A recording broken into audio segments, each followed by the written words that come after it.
Yo, what is going on, everyone? My name is Nick, or the Notorious Fantasy, and in today's video, we're going to be going over the week number 3 quarterback start or sit decisions for the 2024 fantasy football season, going in depth through every single matchup from Thursday Night Football all the way up until the back-to-back double headers on Monday Night Football. But before we could get into things, I would like to ask that if you guys are new to the channel and you do end up enjoying today's video, that you please make sure to hit that subscribe button down below. While you're down there, whether you are new to the channel or not, please make sure they leave a like on today's video. It would help me out a ton. If you want to follow me on Twitter or X, please do so at NotoriousFantasy. So without further ado, let's get into my week number 3 quarterback start or sit decisions for the 2024 fantasy football season.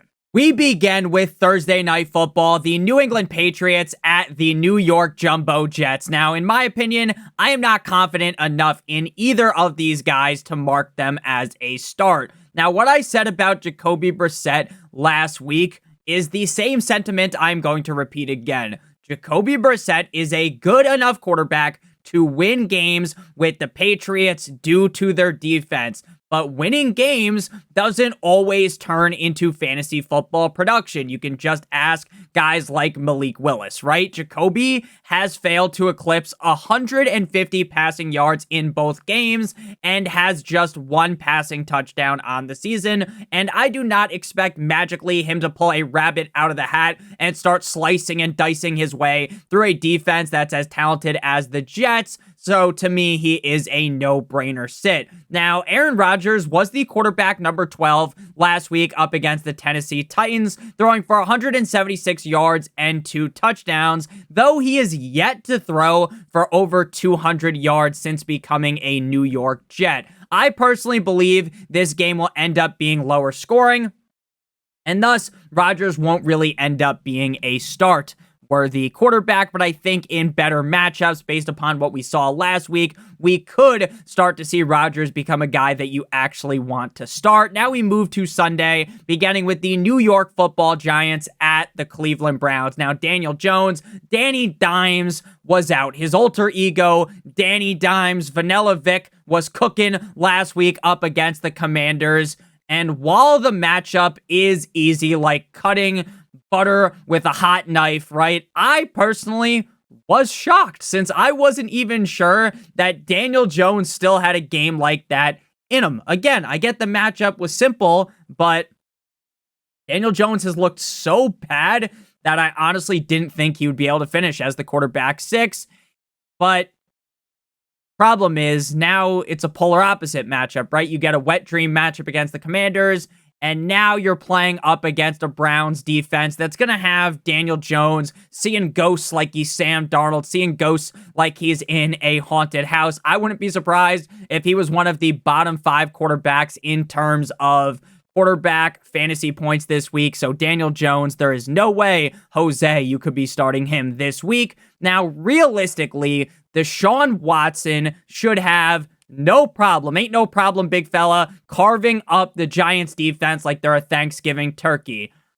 But this isn't the old Deshaun Watson.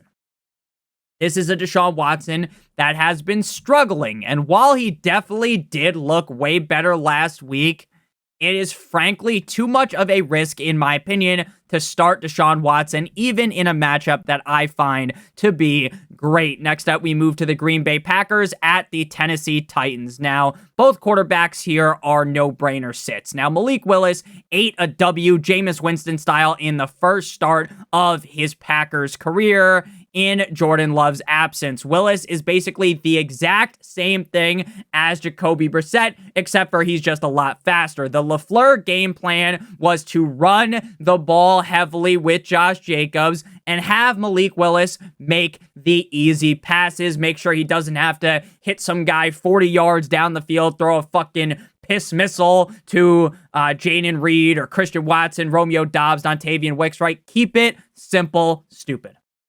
That's what we talked about last week. We talked about the game plan. I rubbed the crystal ball and I saw the future because that is exactly what they did. And that is exactly what they're going to try to do yet again up against the Titans. Last week, Malik Willis was 12 of 14 for 122 yards and a touchdown with 41 rushing yards. Malik Willis, just like Jacoby Brissett, is good enough to win football games, right? With the Packers setup, with the coaching staff, he can win games. And I think he's going to put up a similar stat line this week, but that is far from startable in fantasy football, especially in a matchup that's up against a defense that I believe is relatively underrated in the Titans. Now, I am not a professional lip reader, but when it came to Will Levis's head coach, Brian Callahan, it was clear, crystal clear what he said. After Levis completely botched a play, Levis looked over to Callahan, and Callahan says, "Hey, what the fuck are you doing?" And it's honestly shocking the way Levis messes everything up. The dude refuses to take a sack like my wife after I forget to do the dishes. And that typically leads to really bad decisions. Instead of just getting hit, falling over, instead he's getting hit, he's falling backwards, he's trying to throw the ball while he's fucking upside down, and he is just really bad. Now, one of these days, due to the fact that he's fucking Temu Josh Allen, he's going to have a big game due to his rushing upside, due to his arm talent, but I frankly just do not believe that will be up against the Packers defense. Next up, we move to the Chicago Bears at the Indianapolis Colts. This is our Colts. This is our team. We bleed blue. Shout out to the guy that sings that song. It's an absolute certified hood classic. Anthony Richardson looked like Ray Charles last week up against the Green Bay Packers. He threw not one, not two, but 3 interceptions in that game. And while he 100% shit the bed, we can just throw that game in the trash, yell Kobe, throw that thing in the trash, and forget about it. Due to his immense rushing upside, due to his rushing pedigree, this is a guy that can be a quarterback number 1 weekly, a top 12 quarterback, and frankly, he could be the quarterback 1 in any matchup. We've seen him put up those huge point totals, 30-plus point totals. Back in week 1, he ripped off over 25 fantasy points up against the Texans. So again, kind of just try to lobotomize yourself, forget about what happened last week. He is going to be a must-start every single week, though with this matchup not being fantastic, life is but a dream type deal, I would definitely rank him outside of the top 5. Now, Caleb Williams, I know you can make fun of Anthony Richardson. That was a terrible performance. Didn't show up at all. Should be an easy game on paper. Beat the Packers with Malik Willis. And Anthony Richardson was stumbling and bumbling. But Caleb Williams is averaging 4 yards per attempt and does not look like the guy that we thought he would be coming out of college. Obviously, you can't put all of the blame on Caleb. You can blame the coach, Eberflus. You can blame the offensive line that sucks more dong than Sarah J. But frankly, until Caleb Williams actually does something, why would you even start him? There is no reason to, especially this early on in the season where there are no bye weeks. No one is on bye, I believe, until week 5 or 6 is the first bye week. So no need to panic yet. With Caleb, no need to say the guy is a complete and utter bust. His career is over. It's Jover for him. But as of right now, you just shouldn't start him. Next up, we move to the Houston Texans at the cold like Minnesota Vikings. Now, Sam Darnold is on fire like Denzel Washington's character, Creasy, with 2 top 13 performances in a row. Now, I, for one, was a Sam Darnold truther all summer. Ever since McCarthy got hurt, I said, you know what? In the Kevin O'Connell system, J.J. McCarthy or Sam Darnold are going to be sneaky good, especially Sam Darnold. Now, the guy in the past saw ghosts. The guy in the past was dog shite, but he has looked really good in Minnesota, and I expect the play to continue. While I won't rank him inside the top 12, he will flirt with being a top 14 quarterback for me. The matchup on paper here isn't amazing. I'm not going to sleep at night if I have to start Sam Darnold salivating, but I do expect Darnold to keep up the play as a top 14 quarterback here. CJ Stroud is a start every single week. You drafted him where you drafted him for a reason. Now, I, for one, was someone talking about how you'd rather have Anthony Richardson over CJ Stroud because CJ Stroud's kind of boring. He's the missionary sex of quarterbacks. He's great in the NFL, but with limited rushing upside, he's never really going to be able to rip off those crazy games without throwing for a crazy amount of yards and touchdowns, whereas Anthony Richardson can do it with his legs. But CJ Stroud's going to be all reliable for you. And I get that the Minnesota Vikings had Brock Purdy shitting down his pant leg last week, but I think Stroud will be much more prepared to lay the pipe down here this week up against the Brian Flores defense. Stroud is one of the safer bets at quarterback weekly, like I said, due to Stephon Diggs, Nico Collins being around him, as well as Tank Dell. Even though I am not in love with the matchup, he is still a clear top 10 quarterback for me on the week. Next up, we move to the Philadelphia Eagles at the New Orleans Saints. Now, back-to-back Kansas City Chiefs performances inside of the top 6 for Mr. Derek Carr. I genuinely cannot believe what I am seeing. I was doing that where you like rub your eyes to check that you're not sleeping. You fucking pinch yourself. And this guy looks like vintage Oakland Raider Derek Carr. It's incredible. Clint Kubiak has this dude playing like he's 17 again, the Zac Efron film, right? I like this matchup's ability to be high scoring. I don't think the Eagles have one of the worst defenses in the NFL. I also don't think they have one of the best defenses in the NFL. And I simply can't deny Derek Carr's greatness recently. I think Clint Kubiak is really kind of squeezing all of the best out of Derek Carr. He is a top 12 quarterback for me on the week. Now, we move to Jalen Hurts. Now, Jalen Hurts threw the ball directly to the defense last week to seal that loss on Monday night up against the Falcons. But guess what? He was still the quarterback number 2, and he looked a whole lot better running the rock as the game went on. Early on in the game, if you are on Twitter or X, if you are, follow me at NotoriousFantasy. I was seeing a whole bunch of tweets. Jalen Hurts looks slow. And then I kind of agree. He did look slow. And then as the game went on, he just got hotter and hotter and was able to run the ball a lot more effectively. And the way he was running the rock is exactly why I had him ranked as the quarterback 1 going into the season. The Saints defense is definitely solid, but I still think Hurts can easily be the quarterback 1 in a spot like this. Again, I think this game has the makings to be very high scoring.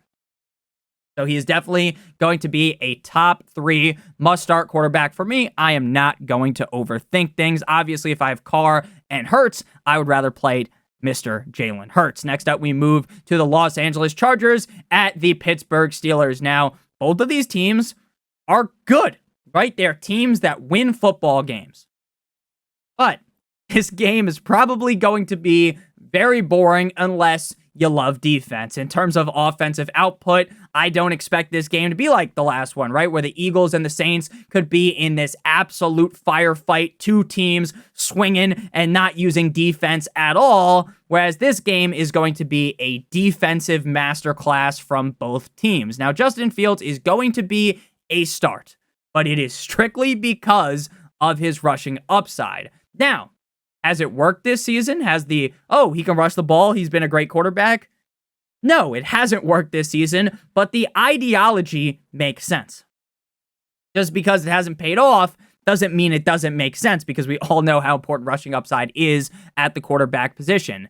He is a bottom-of-the-barrel start for me, as he's kind of just been shifted from Justin Fields into a fucking game manager in Pittsburgh, but even though he hasn't been taking too many crazy chances with the ball, he could rush for 100 yards in any game. So Justin Fields is going to be a start. But again, he is like you are at the bottom of the barrel. You're at the bottom of the ocean. Then you can start Justin Fields. Justin Herbert, the pervert, continues to play reliable football for the Chargers, but with limited rushing upside and with fewer than 25 passing attempts in back-to-back games, there is zero reason to start Herbert.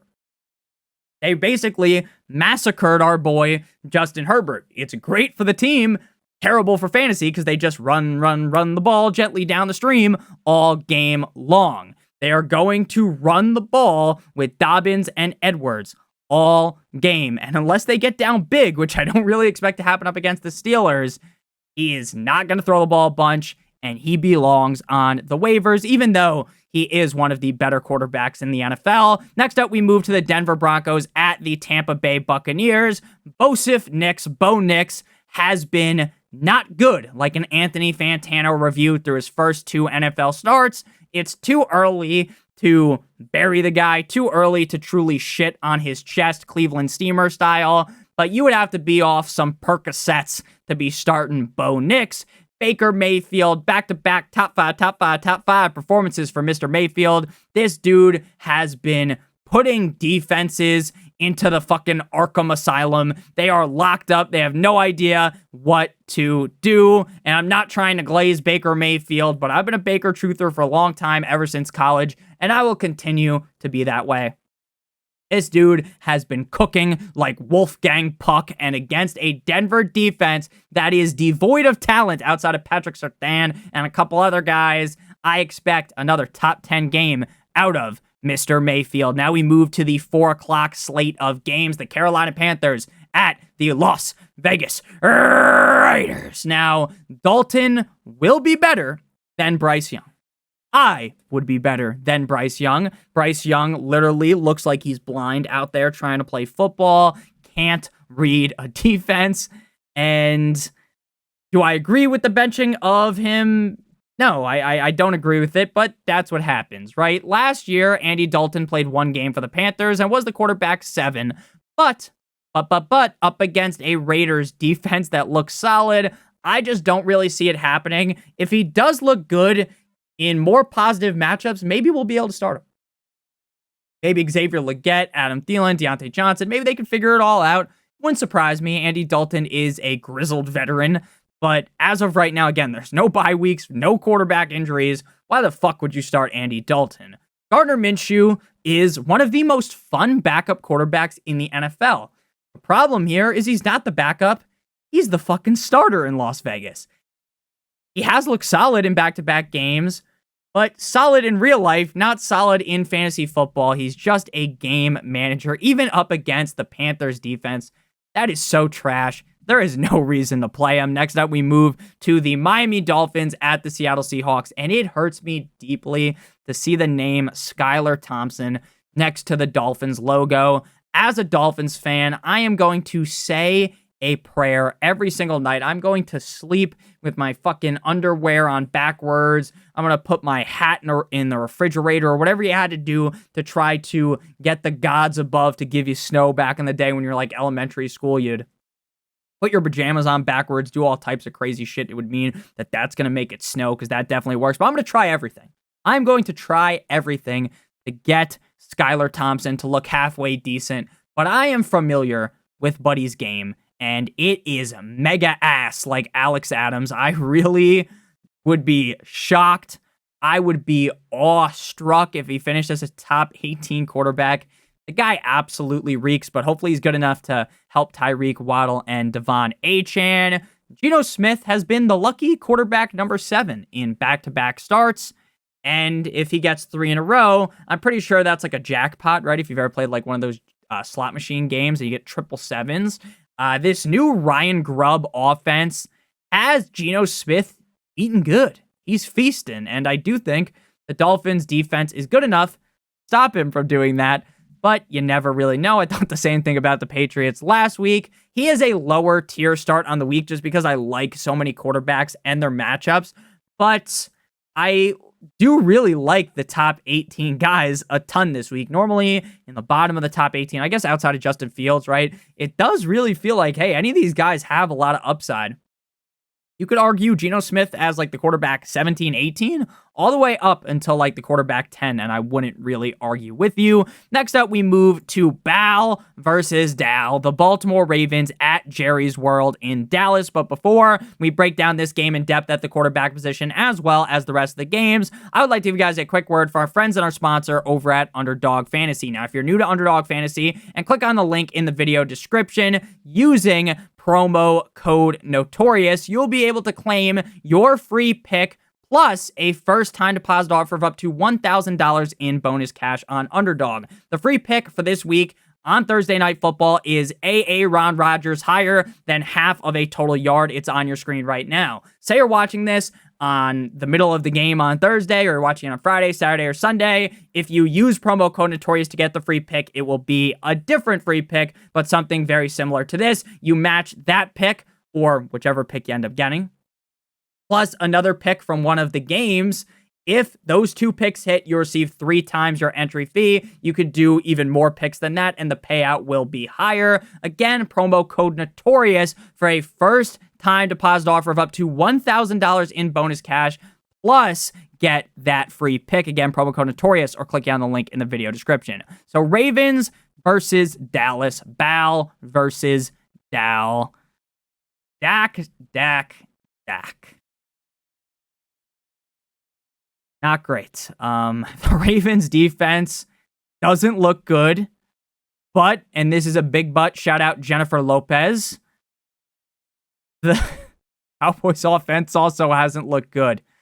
Dak has been downright fucking disgraceful based upon where you drafted him, so I'm not going to rank him inside the top 13, but he is definitely a top 16 quarterback for me because I do like the matchup. Lamar Jackson has been the opposite of Dak. Well, Dak has been reliably bad. Lamar has been reliably good through the start of the season, and I expect him to be reliable yet again. The matchup on paper here might be concerning, right? It's not like the Dallas Cowboys have one of the worst defenses in the NFL, but we did just see Derek Carr rip that defense a brand new asshole. So I expect Lamar to have, at minimum, a top 10 game. His safety is incredible. His safety is immaculate. Chef's kiss. And that makes him a weekly top 5 quarterback for me. Next up, we move to the San Francisco 49ers at the LA Rams. And I think I said this in the wide receiver start sit video or the running back start sit video. If you haven't seen those, make sure you watch them at the end of today's video. I said that this matchup, if you said after week 1, oh my gosh, we got the 49ers versus the Rams in week 3. That's going to be so fun. It's going to be so high scoring. I'm so excited. Now it's week fucking 3 and everyone on the LA Rams is like hurt. Everyone's fucking hurt. It feels like this team got hit by Bounty Gates, New Orleans Saints style back in the day. The offensive line is hurt. Puka's out. Kupp is out. And against the 49ers defense, I get they didn't look great up against Mono Man Sam. They're going to have Stafford getting smashed, Habib style, Islam Makachev style. I am very, very scared to play Matthew Stafford. You cannot play him.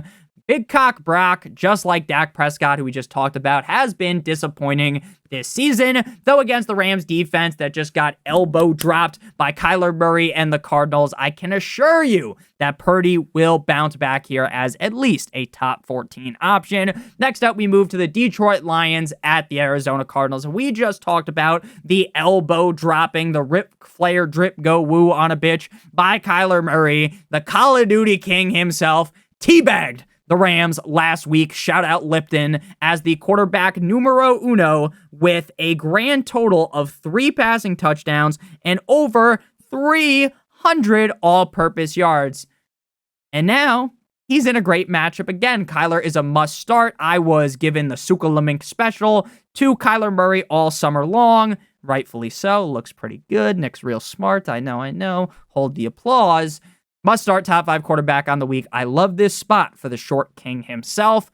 Goff has been a thumbs down this season. He was the quarterback 25 last week, only 32 quarterbacks in the NFL. Pretty weird for Goff considering how good he's looked in Detroit. Though this game has all of the makings of that back and forth rock'em sock'em robots affair. So I do believe that Goff should be fine. A fringe top 12 guy for me. But he has a bad game again. We're going to have to start cutting ties with the Goffinator. Next up, we move to, because you waited all day for Sunday night. The Kansas City Chiefs and the refs take on the Falcons. Shout out Carrie Underwood. Oh yeah, baby. And you guys heard what I said, the refs. The refs helping out the Chiefs every way possible. Taylor Swift giving them the gawk 9,000 before the game so that we can get a great showing by the refs for the Chiefs. Just so you know, that's a joke. I don't think the fucking NFL's rigged or something, but it is a little bit frustrating when it seems like the Chiefs just get some extra calls. Now, I know the Chiefs, The Chiefs own the Dolphins, Nick. It was fucking negative 8,000 degrees, and the Dolphins got face-fucked by the Chiefs. I know. There were some Fugazi calls in that game, too. But hey, I digress. Patrick Mahomes, the GOAT, basically, at this point. Quarterback 14 in 2 straight showings. Being the best quarterback in the NFL doesn't necessarily mean you're going to score a bunch of fantasy football points, since he doesn't really run the rock. This, though, should be his best game yet. I do think this could be a higher scoring one, but I'm just not going to rank him inside the top 5. He should be reliably top 8, though. Again, quarterback 14 the first 2 games. Don't worry about it. He's Patrick Mahomes. Kirk pack-a-punched himself before Monday Night Football in Philly because he looked so much better than week 1. To me, he still doesn't look like his old self, but he himself also said that, so I don't feel like I'm judging him too hard. He said he doesn't feel like himself, but he's getting there. And those are my thoughts exactly. He's going to continue to get better. Now, you'd be kind of fucking crazy to say, Kirk's a must-start quarterback. I know he was great against the Philadelphia Eagles. It is still Kirk Cousins in prime time, which does kind of scare me, but maybe in Atlanta, he's a whole different man. He's a fringe start. He's in the quarterback 18, 17 range, but hey, he does make it into the start column. Next up, we move to the first of 2 Monday Night Football matchups. Again, talked about this in the other videos. I don't understand why they do 2 Monday Night Football games. I would rather have 2 Sunday Night Football games. Let me know what you guys think about that in the comment section. Josh Allen, despite the Bills hitting the Dolphins with one of those trusty knuckle sandwiches last week, Allen only scored 10 points. But in week number 1 up against the Cards, he was the quarterback 1, so really no need to panic. While I still kind of heavily question the wide receiver core and who the true guy is, while I think it's Khalil Shakir, they need to give him more snaps. Really doesn't matter for Josh. He can throw the ball to anyone. You get the ball, you get the ball, you all get the ball, Oprah Winfrey style. He's going to be a stone cold lock to be a top 3 quarterback every week in my rankings. Trevor Lawrence, he's a sit. Now, T-Law has not looked good this season. He was absolutely dialed to the maximum, after you snort some fucking Adderall before you got to take an exam in college. But this year, not dialed. He needs some Adderall, man. I don't know what the fuck is going on. The offense looks dysfunctional, and I don't think that things will magically come together up against the Bills. Now, realistically, this is the perfect, as a football fan, someone that's watched the Bills, on paper, Bills are undefeated. The Jags are defeated. 0-2 versus 2-0. Realistically, the Bills should absolutely shit on the Jags. Because I know ball, the Jaguars will beat the Bills in this game. And maybe this is going to be the coming out party for Lawrence for this season. But I'm not going to just assume that, right? An assumption makes an ass out of you and me, so I'm not playing Trevor Lawrence, even though I think that's probably what will end up happening. Final game here, final Monday night game, the second of 2 games, the left hands up, who are we, the Commanders, at the Cincinnati Bengals. Now, Jaden Stormy Daniels, disappointed last week in a great spot up against the Giants. I was salivating thinking of that matchup, and it didn't go well. Now, going up against the Bengals, this could be a higher scoring game. Bengals offense looked revived, and the Commanders offense, we know, can play ball. They can get you into a higher scoring game due to Daniels' rushing prowess. Again, just due to rushing pedigree alone, he's got to be ranked as a top 10 quarterback. Joe Shiesty looked way better last week in Burrowhead, even though they ended up losing the game. He was the quarterback 10. And looking much improved. It was a great improvement. It was week 1, he was out there fucking half asleep, and he woke up. In week 2, 258 passing yards, 2 touchdowns, 0 turnovers. The Commanders' defense has more holes than SpongeBob's body, so I fully expect Joe Burrow to be a top 10 QB on the week. If you're comparing Daniels and Burrow, Daniels has way more upside, but there's just way more risk, right? Burrow, he's Joe Burrow. He'll be good to go. Again, after we know the Bengals, they just always notoriously start slow, And that's a big reason as to why Bengals fans absolutely hate Zach Taylor. But thank you guys all so much for watching. If you did end up enjoying today's video, make sure you karate kick that subscribe button. Hit that like button down below, whether you are new to the channel or not. Again, make sure you guys check out Underdog Fantasy. Promo code Notorious for that free pick. Aaron Rodgers higher than half a total yard, plus a first-time deposit offer of up to $1,000 in bonus cash. Shout out Underdog Fantasy. I love it over on there, and I love you guys all so much. We are so close. Maybe when this video is out, we've already hit it, but 36,000 subscribers is on the horizon, and I couldn't have done it without any of you guys. I genuinely appreciate you guys so much. I try not to get emotional in today's videos or in these videos, right? We just try to have a nice fun time, talk about ball, but I genuinely do appreciate you guys. None of this is possible without you guys. I love you guys all so much. Every single one of you, whether you're there for day one or you just started watching today, you mean the world to me. So I appreciate you. Check out one of the videos on your screen if you haven't seen them already. Have a great one. And as always, good boy.